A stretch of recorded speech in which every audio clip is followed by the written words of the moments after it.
and welcome back to my channel. I hope you are all well. So I thought I would come on and do part 6 of this colour along we've been doing in Melpomene Chats with Panagitu's Enchanted Earth.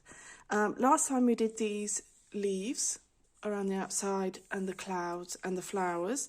So what I'm going to do is I'm going to deepen these colours up now that it's all dry, and I realised that was quite a long time ago, so I'm just going to zoom you in.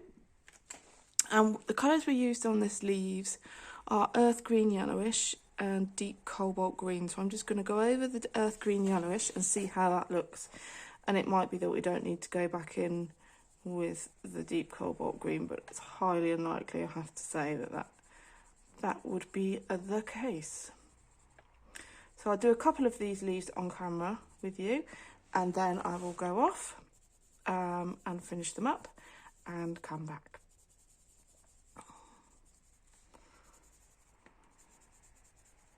So I'm using Albrecht Durer, Faber-Castell Albrecht Durer pencils, which are a watercolour pencil, but they are also really, really good dry. And I've been really, really enjoying them lately. What have I been using them in? I used them in something which I wasn't expecting to use them in. So that's those three. So I'll do those three on camera. So I'm just going to go back in then and just, oh yeah, definitely needs deep cobalt green to go back in then.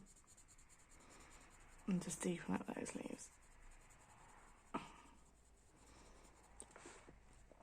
I can't remember, I used them in something the other day. And I really, really wasn't expecting it to, and I just cracked them open. I was like, oh yeah, let's use those. So yeah, what was it? I think it may be in Worlds Within Worlds. I just completed one in Worlds Within Worlds. And I used them in there. And I quite like that. I quite like doing a base of watercolour pencils in Worlds Within Worlds. And then going in with pencils dry after. And paper seems to quite like that and holds up. So that's the 3 leaves with deepen. So I'm going to go around and do all of those leaves in the same way, and then I'll come back.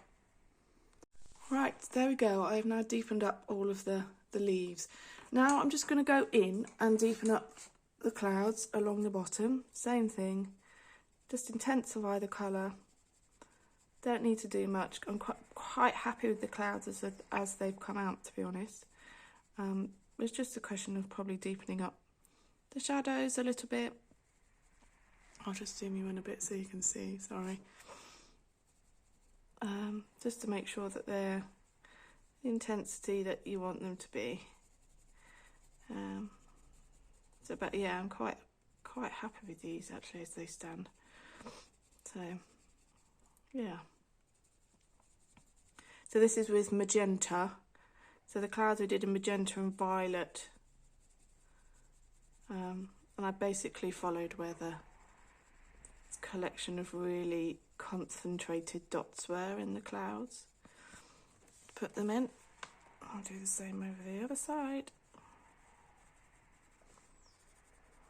I think I'm quite happy with how they've turned out so far.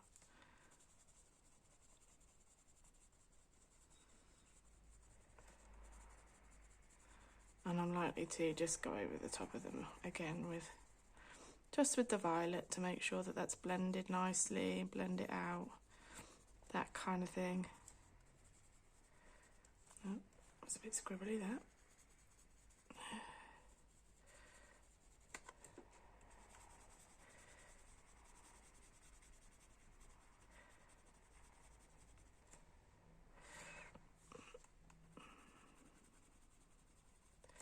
Let's go in with the violet. Just kind of blend that out.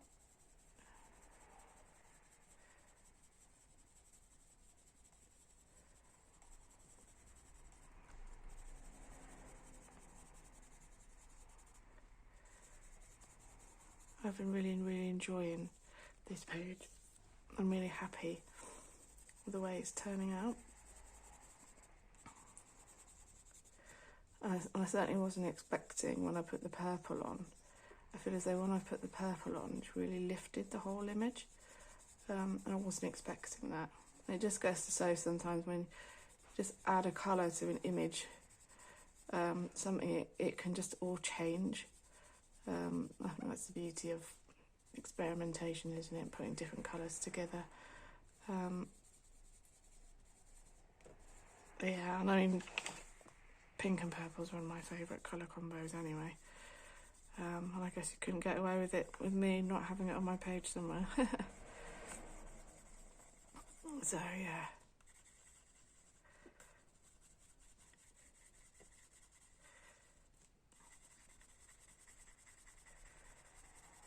I might put some white dots in that at the end, I don't know yet. Well, like I say, I'm quite happy with the clouds as they've turned out.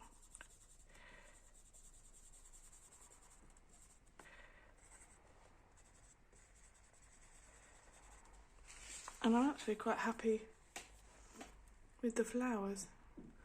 I might just go in and intensify them a little bit, but I'm quite happy with the way they've turned out, really. Or maybe it's just to give them a bit more definition, I suppose. I'll intensify the colour a bit more. Make sure the colours, because some of them have kind of gone a bit blended together. That's definitely that colour. Because I use the same colour in the flowers as I did in the clouds. So it is just intensifying them again. Because they have, when they dry, they do tend to dry quite light. I found that anyway.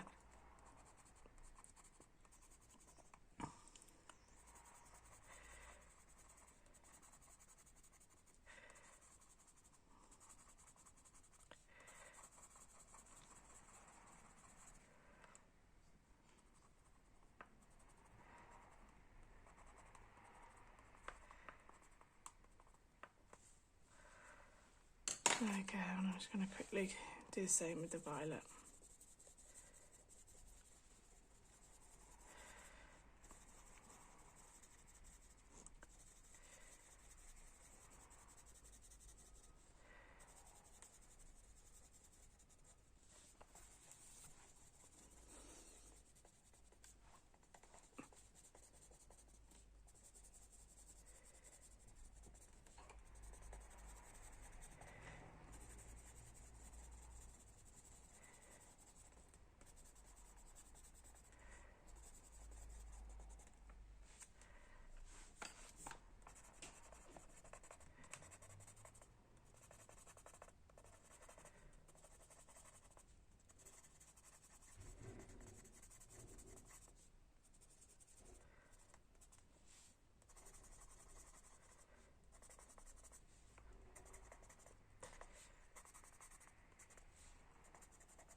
Okay, so that is it as it stands. The next thing to do is to black all of this white out, which is the next job. So I'm just going to get my materials and I'll come back. Right, I'm back. So we're going to be doing a neocolor 2 background, and I have a collection of colours here. I've got black, white, light grey and dark grey, and what I want to do is put like a little halo around the acorn and then progressively get darker.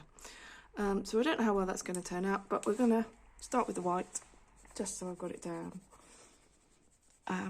So yeah, put in white first, all around the edge of the acorn. You can just about see it, because when it goes over the black or the dots or whatever, it does kind of slightly blur them out, which is quite good, so you can see it just about.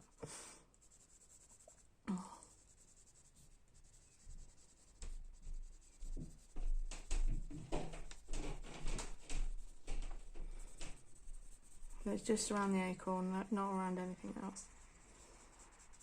And I've decided to go kind of with blacks and greys because I really want the acorn to be the main feature. Then I'm just going to take the light grey and blend that into the white. And again, you'll be able to feel when you've hit the white, it'll feel slightly different.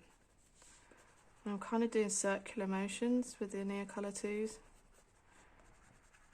And I'm trying to avoid these big dots because I want them to be stickles and sparkly. Which should be interesting.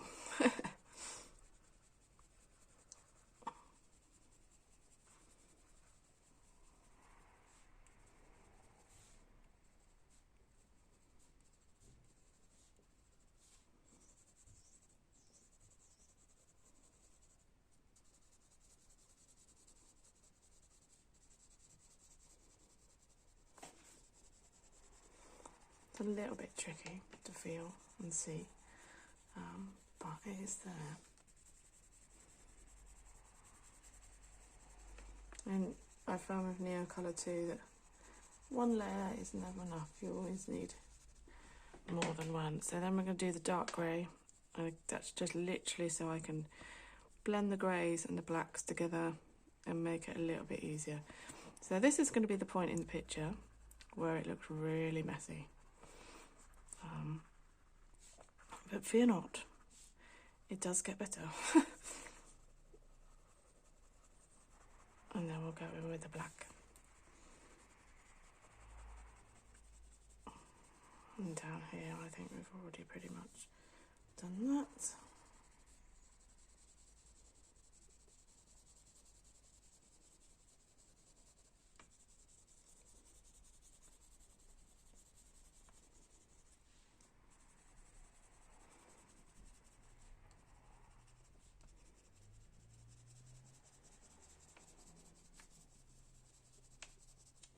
There we go, and then we go in the black.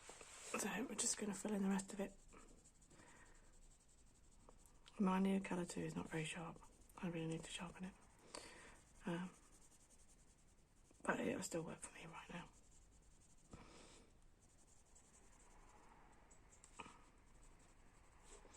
Still gets in all the spaces I need it to get into, which is good.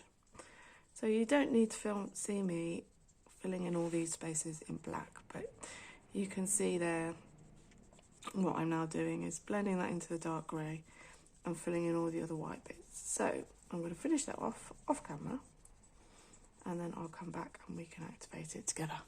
Okay, right, so that's all done. So now I'm going to activate it. So you start with the lightest first and move outwards.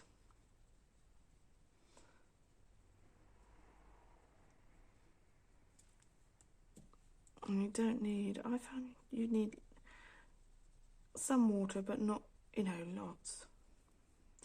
Might need a thicker brush actually.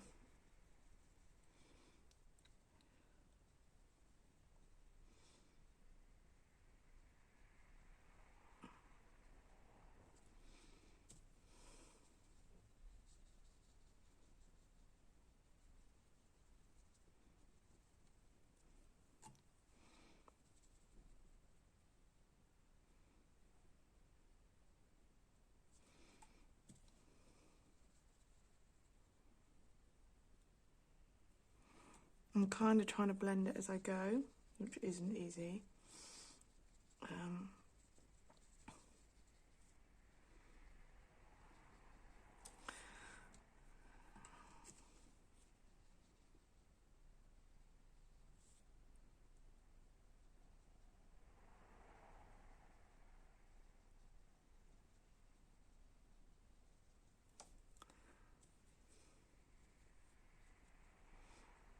Colours kind of run a bit there.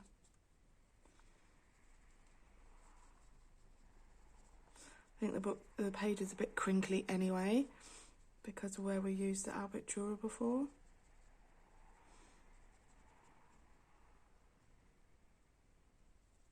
So again, I'm kind of doing circular motions with the brush, kind of like you do it with the pencil.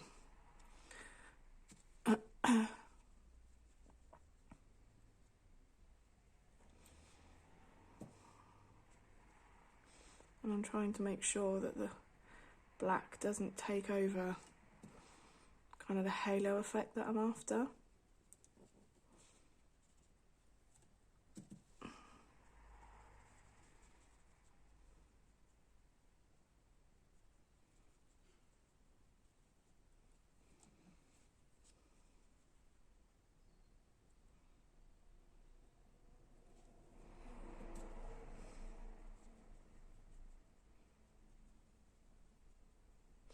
Right, so you've seen me do kind of a quarter of that.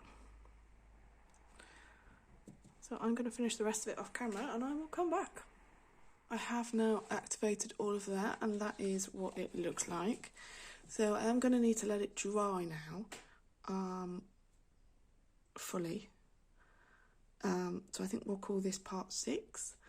And I think what I'm going to need to do is I'm going to need to go in with pencils over the top. So I'll go in with the Albrecht Durer over the top and just even out some of the colour.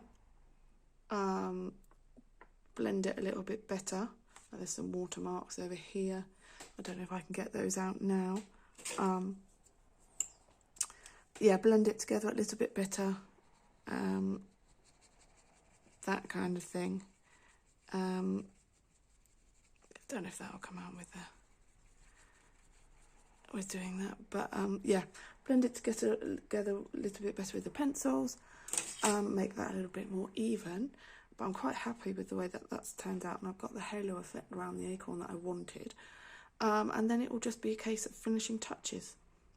Probably going around these clouds with some white, putting in some sparkles on these little bubbles, that kind of thing. Need to do the sun, and I've also realised that I need to do this boat. I haven't done the boat yet.